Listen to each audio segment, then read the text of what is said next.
न्यायाधीश शनि कुंभ में हो जाएंगे वक्री। 12 जुलाई को वक्री शनि की मकर में वापसी। 5 जून से लेकर 12 जुलाई तक का समय। वक्री शनि की दृष्टि क्या कहती है? 12 राशियों पर कैसा रहेगा वक्री शनि का प्रभाव? देखिए सिर्फ धर्म ज्ञान पर। नमस्कार, धर्म ज्ञान के दर्शकों का स्वागत है। मैं कविता राणा, मेरे साथ आचार्य मयंक शर्मा। धन्यवाद कविता जी। धर्म ज्ञान के सभी दर्शकों को बहुत बहुत नमस्कार।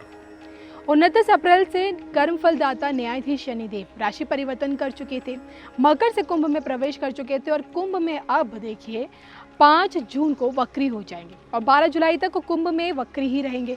12 जुलाई के बाद देखिए ये वापस कुंभ से मकर में चले जाएंगे, उसके बाद आगे जाके मार्गी होंगे। और ऐसे में सवाल ये उठता है कि तुला राशि वाले जातकों के लिए देखिए 12 जुलाई से फिर से आप पे ढैया की शुरुआत हो जाएगी, लेकिन उससे पहले 5 जून से लेकर 12 जुलाई तक का ये समय है जब शनि वक्री रहेंगे, वो भी कुंभ राशि में। ऐसे में उनकी वक्री दृष्टि आप लोगों को क्या कुछ दे रही है, इस दौरान आपको क्या कोई बड़ी राहत मिलने वाली है, कैसा रहेगा ये समय आप लोगों के लिए शनि की कृपा से, ये आज हम जानेंगे मयंक जी से। तो मयंक जी, तुला राशि वाले जातकों के लिए शनि की ये वक्री स्थिति कैसी रहेगी? देखिए, तुला राशि वालों की बात करें तो शनि कुंभ राशि में वक्री हो चुके हैं जी। और 5 जून से ये वक्री हो जाएंगे। 12 जुलाई तक, जैसे आपने फरमाया कि 12 जुलाई तक ये यहीं पर रहेंगे इसी अवस्था में, और उसके बाद शनि की ढैया आपको लग जाएगी। यानी कि फिर वो वैसे ही परिणाम रहेंगे जैसे पिछले 2-2.5 साल से आपको चल रहे थे। लेकिन इस अवस्था में शनि वक्री होकर यहाँ क्या आपको फायदा देने वाला है? देखिए, वक्री शनि भी आपको अगर हम देखें तो इसकी दृष्टि सप्तम भाव पर पड़ रही है, तीसरी दृष्टि, 7वीं दृष्टि पड़ रही है 11वें भाव पर, और 10वीं दृष्टि पड़ रही है दूसरे भाव पर, जहाँ वृश्चिक राशि लिखी हुई है जी।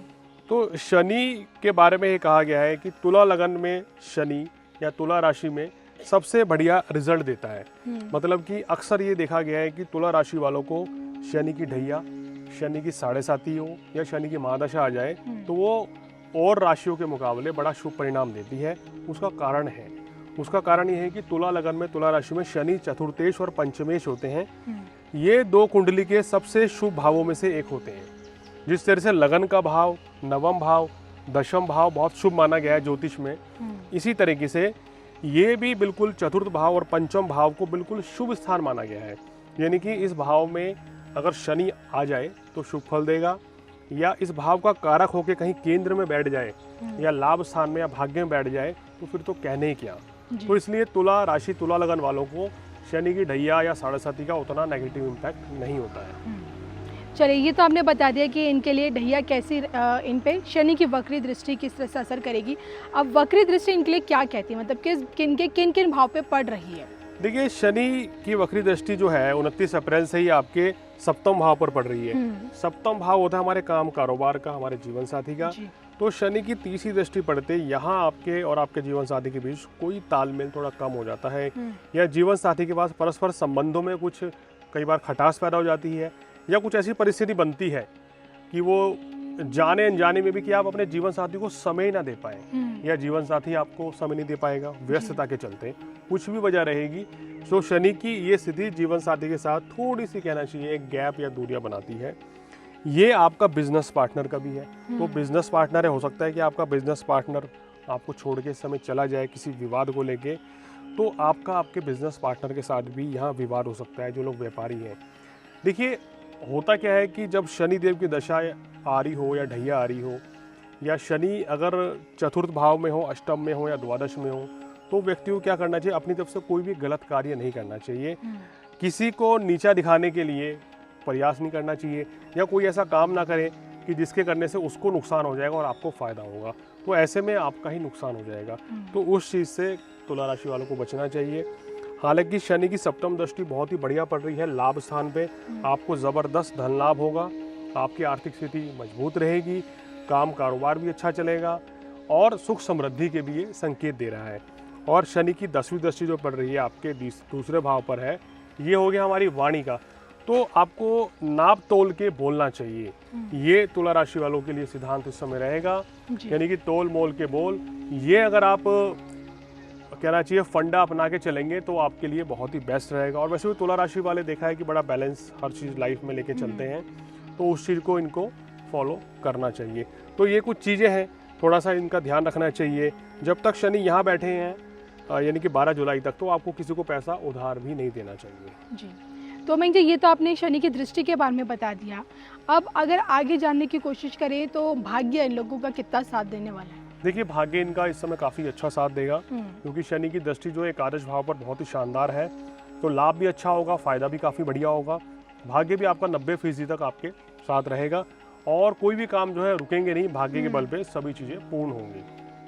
ऐसे में मैं ये भी जानना चाहूँगी कि जब 12 जुलाई से दोबारा इन पे ढैया की शुरुआत हो जाएगी तो आगे का इस समय भी कैसा रहेगा इनके लिए? देखिए, जब 12 जुलाई के बाद इनको शनि की ढैया का प्रारंभ हो जाएगा, शनि चतुर्थ भाव में वक्री हो जाएंगे, तो और फिर कहना चाहिए कि ये आपका 23 अगस्त तक वक्री रहेंगे और देन 17 जनवरी 2023 तक शनि यहीं बैठेंगे।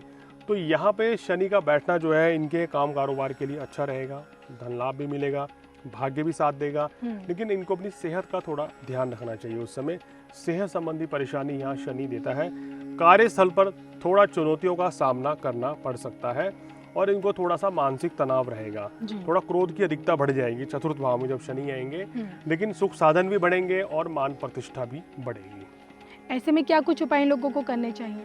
देखिए, उपाय के तौर पे अगर ये करते हैं तो शनिदेव की आराधना करें, शनि के बीज मंत्र का जाप करें, ओम शम शनिश्चराय नमः का जाप करें तो आपके लिए बहुत अच्छा रहेगा। शनिवार के दिन सरसों के तेल का दान करें, शनि को तेलाभिषेक करें तो आपके लिए बहुत अच्छा रहेगा।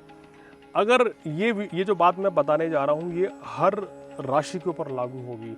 देखिए, अगर आपकी कुंडली में शनि उच्च का है, चाहे कोई सी भी राशि हो, तो उसका कभी भी दान नहीं करना चाहिए, क्योंकि जो ग्रह उच्च के होते हैं उनका कभी भी दान करना शुभ नहीं रहता है, उनकी शुभता खत्म हो जाती है। तो इसलिए इस चीज़ का विशेष ध्यान रखें। अपनी कुंडली दिखवा लीजिए किसी को।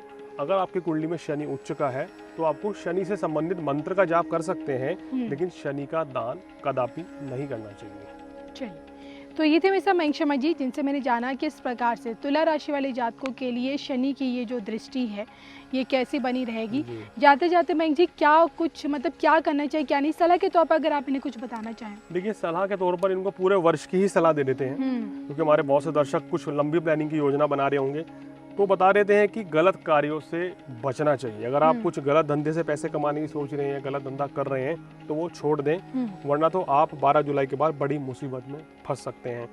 नौकरी व्यवसाय में परिवर्तन करना है, 12 जुलाई से पहले कर लीजिए तो आपके लिए बहुत अच्छा है। पूरे वर्ष भर ईमानदारी से अपना काम करें, लापरवाही बिल्कुल ना करें और क्रोध ना करें, इस चीज़ का आपको ध्यान रखना है। चलिए, इसी के साथ हम दोनों को दीजिए इजाज़त। नमस्कार।